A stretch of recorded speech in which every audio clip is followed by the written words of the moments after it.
बाबा साहेब की जन्मस्थली से आरएसएस बीजेपी पर जमकर बरसे राहुल खड़गे। राहुल बोले, एक बार फिर देश के दलितों पिछड़ों को बनाया जा रहा गुलाम। लोग चाहे भूखे मर जाएं, पर गोदी मीडिया अंबानी की शादी दिखाता है, दुनिया भर की खबरें दिखाकर डराता है, लेकिन हिंदुस्तान में क्या हो रहा है ये नहीं बताता। खड़गे बोले, गंगा स्नान से दूर नहीं होगी गरीबी, भाजपा वालों में डुबकी लगाने की प्रतियोगिता चल रही, धर्म के नाम पर गरीबों का शोषण नहीं करेंगे बर्दाश्त। विपक्ष की सहमति के बिना वक्फ संशोधनों को जेपीसी ने दे दी मंजूरी। एक बार फिर बीजेपी का असली चेहरा आया सामने। विपक्ष बोला, तानाशाही तरीके से काम हुआ। टीएमसी सांसद कल्याण बनर्जी ने जेपीसी अध्यक्ष जगदंबिका पाल को बताया ब्लैक लिस्टर। कल्याण बोले, जगदंबिका पाल ने लोकतंत्र को किया नष्ट। बीजेपी का आरक्षण विरोधी चेहरा आया सामने। गुजरात बीजेपी की सचिव नौकाबेन प्रजापति ने आरक्षण को बताया सिरदर्द। नौकाबेन बोली, वोट बैंक की राजनीति, तुष्टीकरण के कारण बीजेपी नहीं हटा सकी आरक्षण। कांग्रेस ने बीजेपी पर बोला हमला।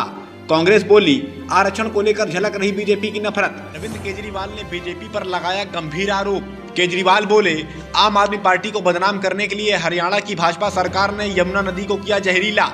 दिल्ली के लोगों को मारने के लिए, अफरा तफरी मचाने के लिए पानी जहरीला किया गया।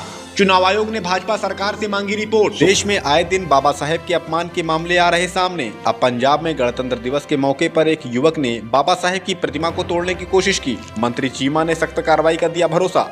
दलित समाज ने बुलाया अमृतसर बंद। कांग्रेस ने मांग लिया सीएम मान का इस्तीफा। सोमवार को मध्य प्रदेश के महू में कांग्रेस ने जय बापू जय भीम जय संविधान रैली आयोजित की, जिसमें नेता विपक्ष राहुल गांधी के साथ ही कांग्रेस की टॉप लीडरशिप मौजूद रही।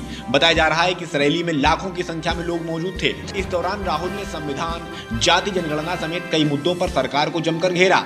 राहुल ने कहा कि लोगों को एक बार फिर गुलाम बनाया जा रहा है। देश में IIM, IIT के लोगों को रोजगार नहीं मिल रहा तो और लोगों को कैसे मिलेगा।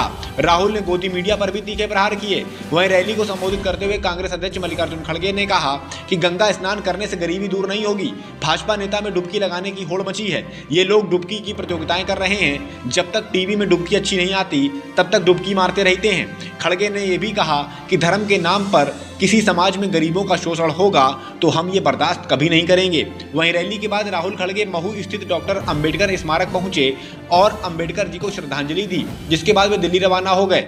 सोमवार को विपक्ष के कई सांसदों की सहमति के बगैर वक्फ संशोधन बिल को जेपीसी ने मंजूरी दे दी है, यानी अब यह बिल संसद में पेश होने के लिए तैयार है। वक्फ बिल पर जेपीसी में 44 संशोधनों पर चर्चा की गई थी, जिसमें विपक्ष के दिए सुझावों को नकार दिया गया, जबकि सत्ता पक्ष के सांसदों के सुझावों को मंजूरी दे दी गई। अब बजट सत्र में जेपीसी अपनी रिपोर्ट पेश करेगी।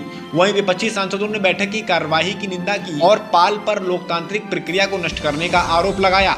टीएमसी सांसद कल्याण बनर्जी का कहना है कि बैठकों का यह दौर हास्यास्पद था, हमारी बात नहीं सुनी गई। पाल ने तानाशाही तरीके से काम किया। सोमवार को दिल्ली के पूर्व सीएम अरविंद केजरीवाल ने हरियाणा की भाजपा सरकार पर यमुना के पानी को जहरीला करने का आरोप लगा है, जिससे सनसनी फैल चुकी है। केजरीवाल ने मीडिया से बातचीत में कहा कि दिल्ली के लोगों को पीने का पानी हरियाणा और यूपी से मिलता है, यमुना में हरियाणा से पानी आता है। अब हरियाणा की बीजेपी सरकार ने पानी जहरीला कर दिया। हालांकि जल बोर्ड ने उस पानी को दिल्ली आने से रोक लिया है। केजरीवाल का यह आरोप बेहद गंभीर है।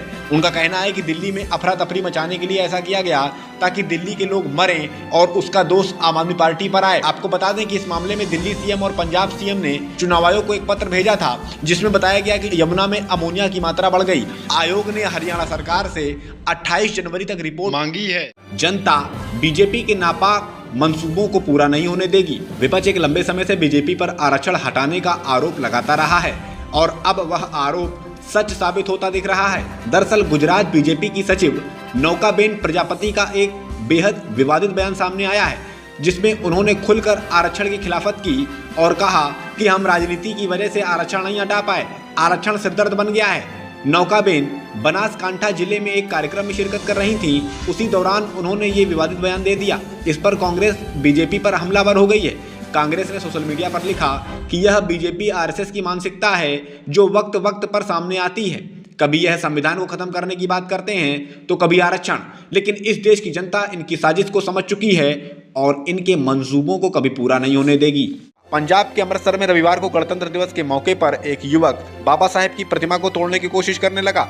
युवक ने प्रतिमा पर हथौड़े से वार किए। उसने प्रतिमा के पास रखी संविधान की मूर्ति को भी नुकसान पहुंचाने की कोशिश की।